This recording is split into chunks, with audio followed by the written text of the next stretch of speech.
Order. Carla, would you please call the roll? Fritz, Here. Fish, Here. Saltzman, Novick, Here. Hales. Welcome, everybody. Mayor Hales is in Washington, D.C. At a conference of mayors meeting, and he sends his regrets. And we have a time certain at 2 o'clock. Carla, would you please read the time certain? Did you want them both read, or Pardon me? 72 and 73, or just one? Yes, I'm sorry. And for those of you who seem somewhat alarmed by the fact that I'm managing this meeting, I assure you I was not selected based on any kind of merit or any rational system. I just, by rotation, am the president of the council. And if there was a loving God and she intervened, Commissioner Fritz would be chairing the meeting, but by charter, you're stuck with me today. So if you could please read them together. Yeah. Commissioner Fish, as someone who voted for you for the title of president, I'm rather insulted by your disparagement of my vote. Thank you, Steve. Item 72, approve findings to authorize an exemption to the competitive bidding requirements, authorize a competitive solicitation for use of the progressive Design-Build-Relocate alternative contracting method, and authorize payment for construction related to the Portland Building Reconstruction Project. 73, authorize a contract with Day CPM Services LLC for owners' representatives and public outreach services for the Portland Building Reconstruction Project for a total not to exceed amount of $5,600,000. Thank you very much. Fred Miller, are you going to come forward and kick us off? Christine, you have the A team this afternoon.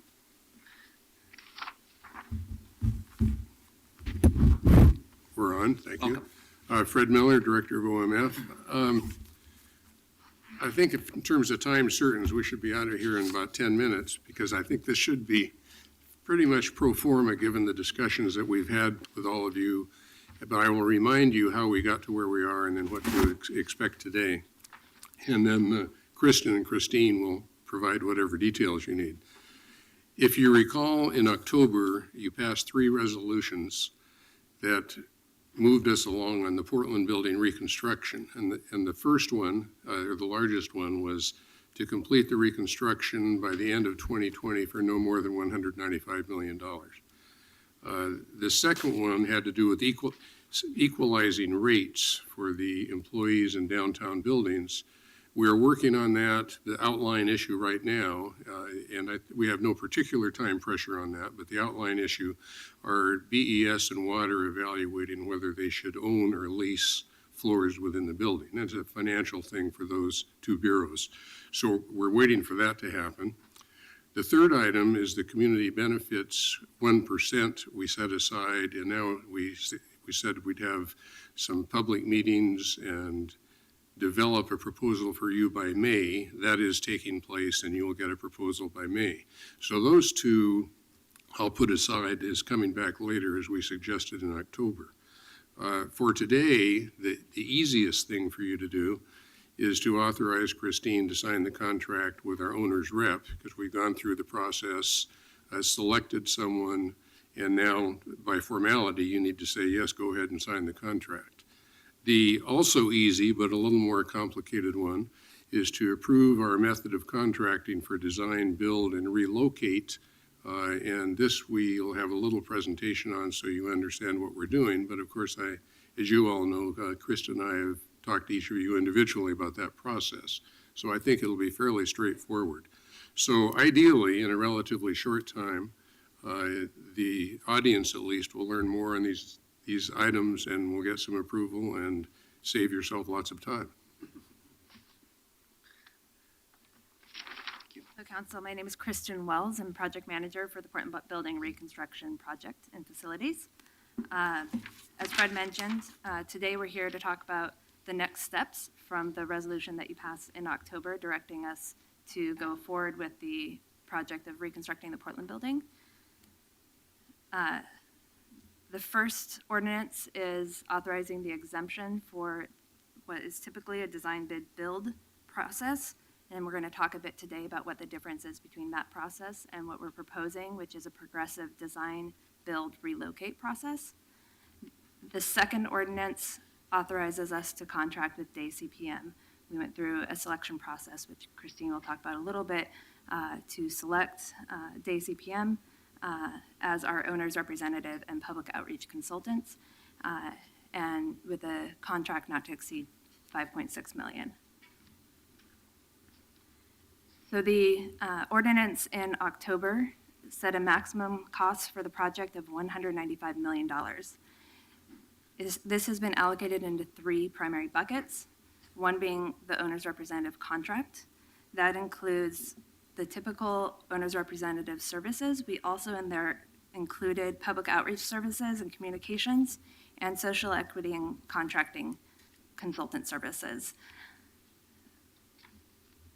The largest bucket, which you'll see there in green, is the Design-Build-Relocate contract. That includes not only the design team, the architects, engineers, and other design consultants, also the construction team, all of the construction costs that would be associated with the project. And what's slightly unique about this project is that we've also included the relocation portion, and that would include all the movers and the moving and leasing team, which will help flesh out where our employees are going to go to ensure continuity of service throughout the project. And then the remaining bucket is all of the other soft costs, which includes the 1% for the community opportunities, enhancements, and benefits, as well as the 2% for art, the permits and fees, project management, and other costs such as that. So our funding plan in this fiscal year that we're in right now, Council approved $3.7 million for us to begin the work of the reconstruction project, and that is coming out of the Facilities Major Maintenance Fund. In the next budget year, in the 16-17 budget process, OMF is requesting $12.8 million to get us through the next year of the project, and there's no funding required from bureaus next year.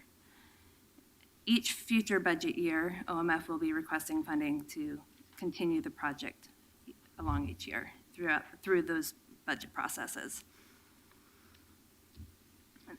Of the $195 million, 5% of that will be a cash contribution from the city, and 95% will be done through debt financing.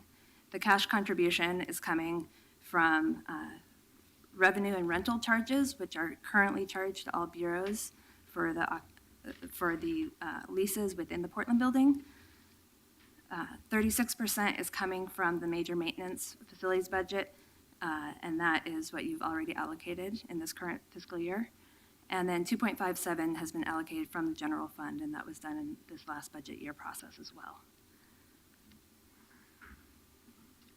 Can I ask a? Yeah.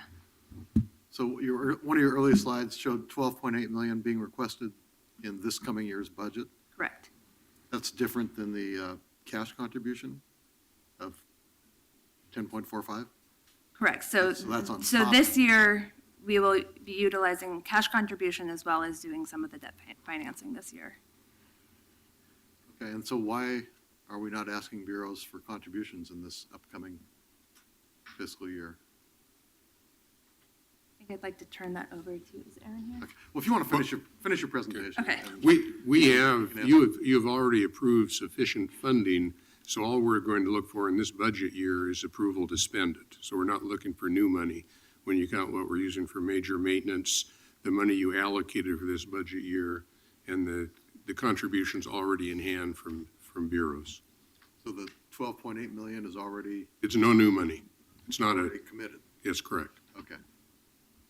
I guess that was the fundamental question I had. Christine Moody, Procurement Services. One of the actions in front of you today is to approve the owner's representative contract One of the actions in front of you today is to approve the owner's representative contract. And through that, we did a competitive RFP process, had an evaluation committee that included a minority evaluator representative, and the highest scoring proposal was Day CPM. Within that RFP, we included our corporate responsibility evaluation criteria, which includes point allocation for state certification, both at the prime level and the subcontractor level, workforce diversity and community involvement, sustainable business practices, and an aspirational goal of 20% in awarding professional services contracts to MWESBs. Day CPM has come in with a 20% participation for MWESB in the areas of public outreach, social equity, seismic resilience, lead consultant, auditing and cost estimating, MOVE and FF&E coordination, QA, QC, constructability reviews, and technical advisory. This owner's representative contract also includes Faye Birch from FM Birch and Associates to assist the city in developing social equity and contracting requirements and goals for the Design-Build-Relocate contract. Also within the DCPM contract is public outreach services. They brought on Lois Cohen of Lois Cohen and Associates to do the public outreach for the project in consultation with the city's communications team. The first step will be to develop a plan for our public outreach, and it will include preparing informational materials, facilitating the public meetings, and then reporting on the input that we receive from the public. So now I'm going to move on to talking about what is progressive design, build, relocate, and why are we proposing it for this project. The biggest difference is that there's one contract for the design, the construction, and the relocate. Instead of in a typical design bid build process, we would be separately going out for all of the different relocation services. That would be the brokers, the designers, the contractors, and the movers that are related to relocation. We would be separately soliciting for the design professionals and then putting it out for a public bid. You know, when in my meeting with Fred, I just offered him some political advice. I said, I think if he called it the progressive, green, and sustainable design, build, relocation, he'd have about 95% Portland support for this approach. Don't forget resilience. Excuse me, I can't believe I forgot resilience. I think I have to put $1 in the cookie jar on that one. So, yes, so we are doing progressive design build, and I'll talk a little bit about what that progressive on the front end means there as well. So the progressive relocate selection process means that we have a collaborative team on board from the start. We start with our RFP, which we're planning to put out in the next month and a half or so. The proposal that we will get will include the qualifications of the team, a commitment to the project schedule, the maximum price, the overall scope, and the MWESB goals, and options for the move situation, whether we keep all the employees in the building or most of the employees in the building during construction, or do we move everybody out, construct the whole building, move everybody back in. So both of those are options that are on the table right now, and we're looking for proposals to include those options. Out of that, we will be selecting the best team for the project rather than awarding simply based on cost. A few of the big differences between the traditional method and the method that we're proposing is that we get the target value at the earliest onset with the most information between all the different contracting methods. So early on, after going through a vetting process and scoping more into the design, the team will come up with what is called a target value. From that point forward, we're designing to that target value. And the GMP then becomes a confirmation that we have met the target value, and it solidifies contractually the exact scope of work and design details that have been worked on throughout that timeline.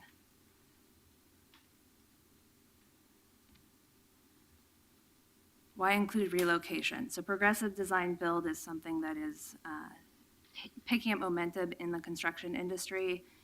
It's something that is taught by or supported by DBIA, the Design Build Institute of America. We've chosen to include the relocation as part of the contract as well. And we did that for a number of reasons. It was first brought to us by our advisory committee as an idea. When we looked at it, there's potential cost savings and the ability to reduce our lease costs. There's a large portion of our budget that's allocated to the cost of the lease of being out of the building. So what are the options for keeping employees in the building, and being able to look at that in a whole picture, weighing the pros and cons of how does that slow down construction if we're all in the building, because then we will have to phase things, we'll have to time it differently. So there are pros and cons to both, and we can look at it and have clear coordination. In addition, even if we do decide to move everybody out, there's a clear timing and coordination of when the employees move out and when employees move in, so we can minimize our overlap of lease space by having it all in one team. So the DBR RFP represents an opportunity to seek MWESB participation both in the design and construction services work. The city will require the general contractor to establish an MWESB subcontractor supplier plan in which they will meet city-established goals. We in OMF have been instructed by CAO Fred Miller to be aggressive with our approach for meeting MWESB and workforce goals. And we have the advantage, as I stated earlier, of having the subconsultant of FM Birch and Associates and Day CPM to look for strategies to maximize our approaches. And so we'll be starting that work here shortly. In addition to that, as Fred mentioned earlier, council resolution identified 1% of the hard construction cost to go towards community opportunities and enhancements. OMF is working with OEHR on convening a stakeholder group to solicit input into what should be included in the 1% proposal. And these meetings are anticipated to take place in March and April, with the 1% proposal coming back to council shortly afterwards. Next steps. Assuming that both of our resolutions pass today, we will be coming back to council in spring 2016, reporting on the proposal for the 1% for community opportunities, enhancements, and benefits. Then this summer, we will have completed our RFP process for the Progressive Design-Build-Relocate contract. We'll be coming to council to accept and authorize us to move forward with that contract. In 2017, we'll come back with an amendment to contract to accept the target value and the design criteria. In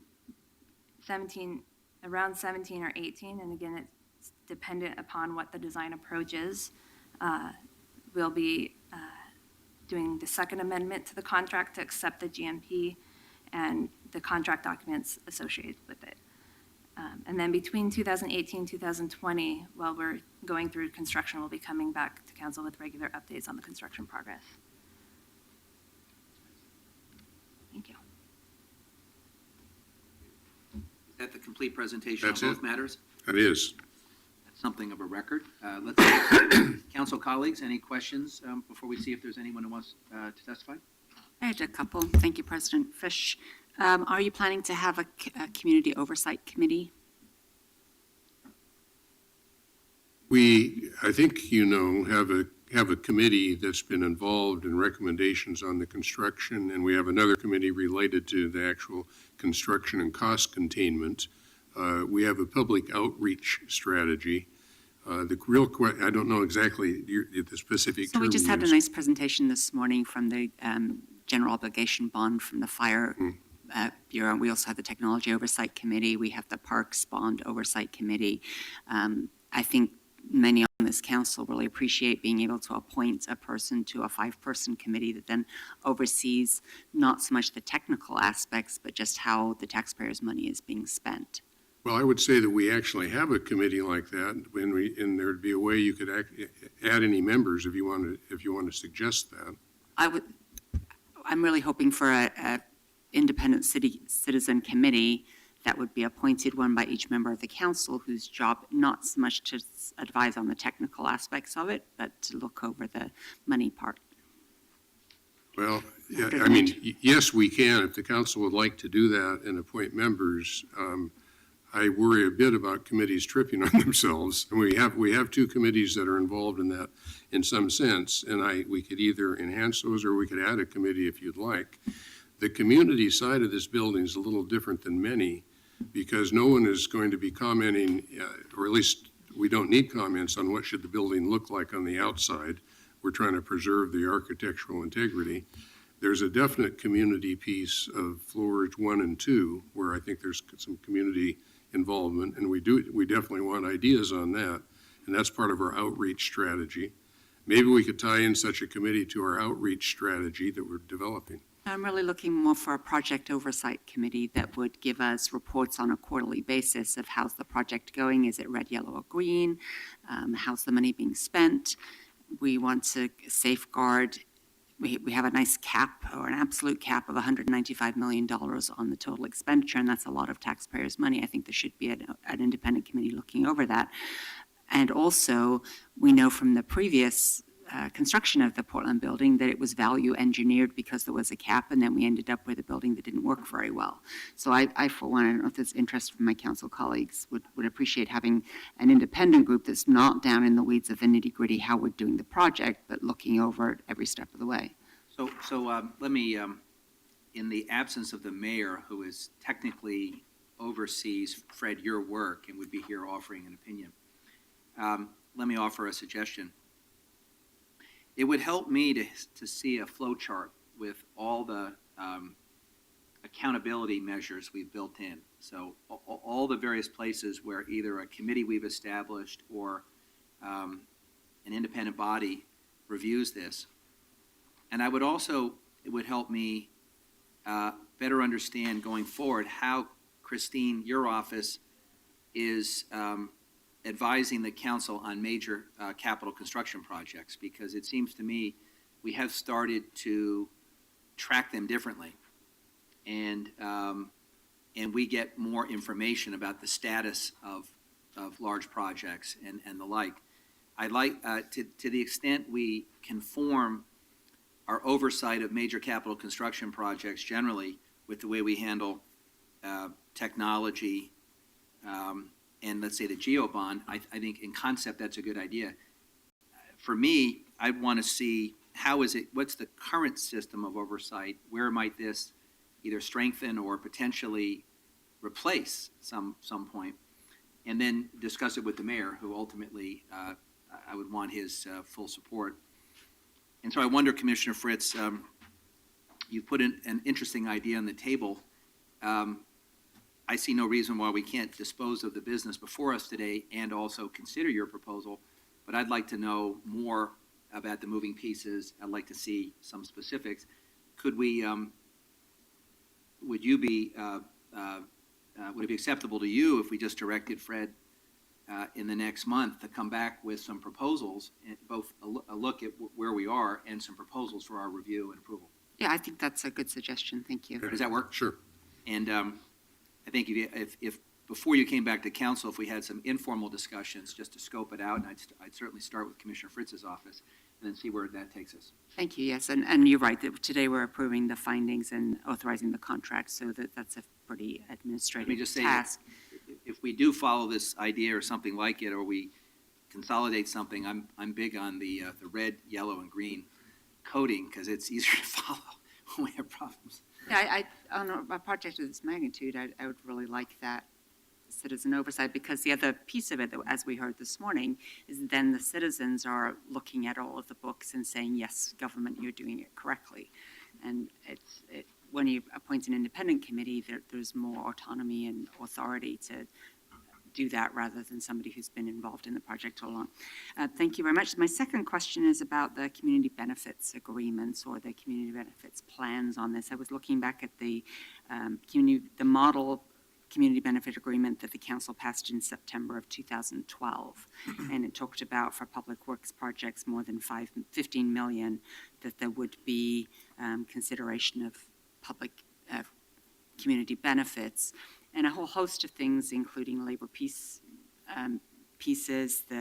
not only the apprenticeship work, but also a number of other things. And I'm in looking, and I confess at the time I hadn't, but in looking over the previous community benefits agreements, it's a lot more than the 1% allocation. It's a whole host of, again, community members getting to participate and feeling that both union and non-union labor are fairly treated. Now, obviously, we're subject to all kinds of federal and state mandates about how we treat and pay our workers.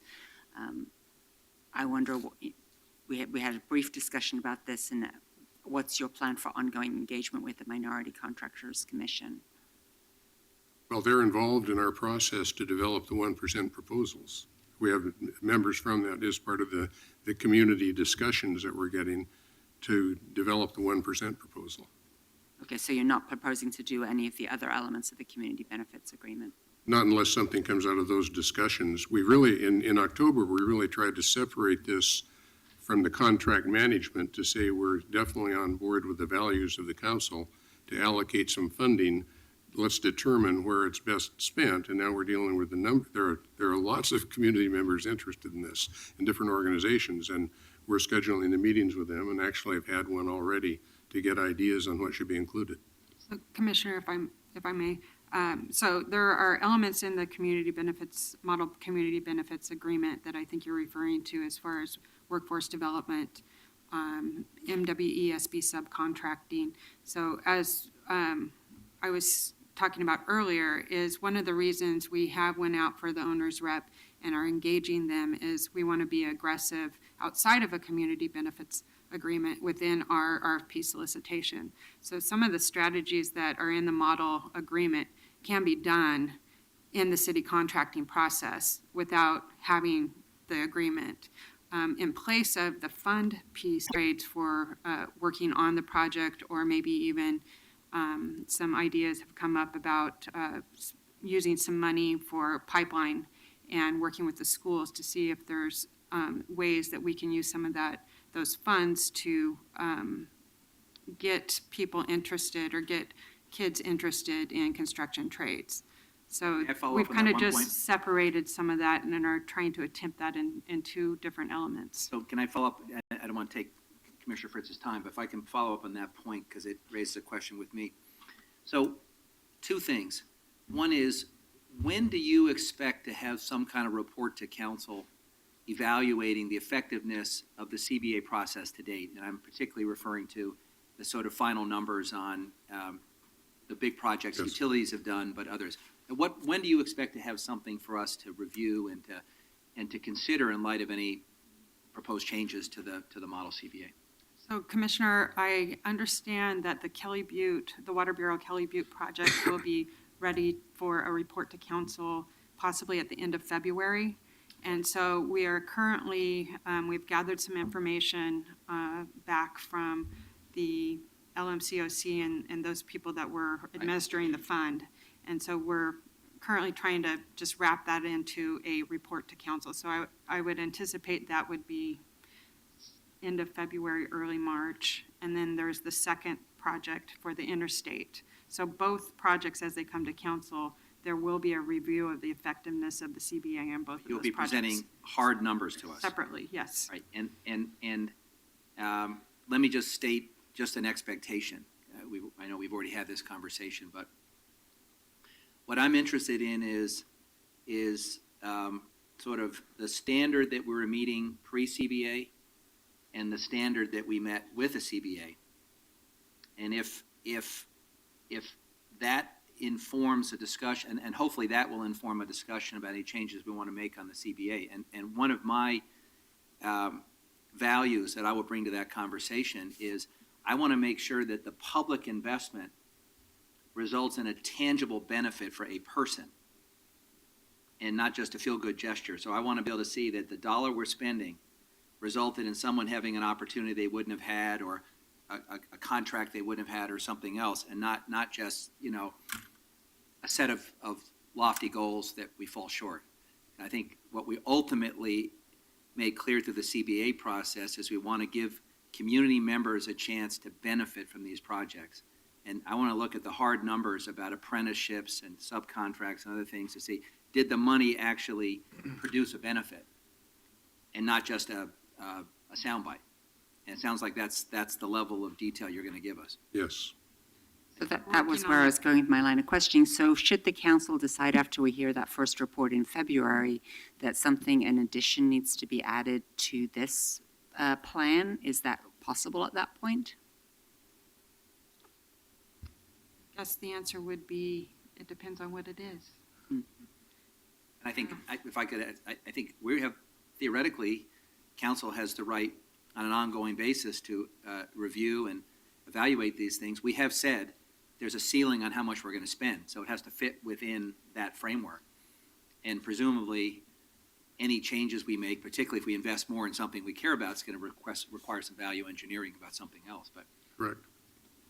I was talking more about some of the other elements beyond the community, that allocation, in terms of things like hiring procedures, labor management, community committees. So the subcontract goals you already covered. But supposing we decide, if we see the numbers on Interstate or Kelly Butte, that 20% is actually too modest of a goal for the subcontracting proportion, can we amend it later? The MWESB goals. I think when we issue the RFP, we're going to be putting out our aspirational goal. And generally, when we receive proposals back, we will see that contractors are either are expecting to meet that goal or exceed that goal. Do they get extra points if they exceed it? No, they don't, but it could be a possibility. Yeah, I think what I'm asking. Some of those, when I was saying is we're trying to get the owner's rep on board because we want to try and, as I've been directed by Fred, is to be aggressive and do something outside of the standard. Right. And so we are kind of going through some of those strategies. And one of the things could we give extra points for a proposal to exceed the goals? I think we probably can. So that can be one of the strategies. Good. So And I'd if like- there's elements in the CBA that you're really interested in, I would be happy to have a conversation with you about that so that we can see how we can incorporate some of those things into the RFP as we're drafting it. Yeah, I thought just having the owner's rep and all of you looking through it again with fresh eyes several years later, and then adding as much of it into what the RFP gives points for, it seems to me to be a good strategy. So thank you very much. Something that came out of this discussion that's important, I think, to be reminded, is that most of these benchmarks are the floors that we set. And we want to have as much incentives for people to exceed these floors, because if we think the floor is a minimal standard, we're not setting the ceiling. We're saying, if you can do better in a way that's consistent with our values and responsible, why wouldn't we give an extra point or two for that? So we're good discussion. Thank you. Other colleagues have questions or comments? Dan Salzman? Yeah, Commissioner Fritz's line of questioning about the independent or an oversight committee got me to thinking, are we envisioning using a independent quality assurance consultant of any sort? We have a quality assurance as a component of the owner's rep services. So that's built into that contract, yes. Will they provide quality assurance to the owner's rep itself? I mean, 5.6 million is a major chunk of change. They won't be overseeing the owner's representative's contract directly. The quality assurance that's within the owner's rep contract is ensuring the quality of the Design-Build-Relocate contract. OMF will be responsible for overseeing the owner's rep contract. Well, I guess I'd kind of want to reserve the right to think about that. I mean, it has seemed to have served us well in many of our software projects. That's where I think about them the most, where we have an independent quality assurance presence. So I guess it's just a question of whether they're totally outside of the pie chart and overseeing everybody inside the pie chart, or they're part of the pie chart. So I guess I want I to don't, think more about that. I don't have the authority to propose this, but I would certainly support requiring that Commissioner Salzman approve any invoice over $50,000 and then report to council on a quarterly basis. We generally go to him with anything that large anyway. So you'll get back to us on that question? Thank you. And then I guess my only other question was, if we get in the situation we're all trying desperately to avoid, and that is cost overruns, or the prospect of cost overruns, does everybody share in pro rata reductions of the cost structure? So, I mean, the community benefits agreement also has to share in any cost reductions along with the owner, along with the contractor, the designers. Am I asking You a could, legitimate question here? Is this, it's not going to happen. okay, yeah. There's the Salzman law that things always cost more, and we're going to violate the Salzman law and bring it in under 195. Actually, the Salzman rule is that our forecasts given to us by the CBO always understate the amount of discretionary revenue we have. He's got several. More after this morning. Other questions, council? Carla, anyone sign up to testify? No one else signed up. Oh, Mr. Lightning? Lightning? Happy to have you testify. Thank you very much.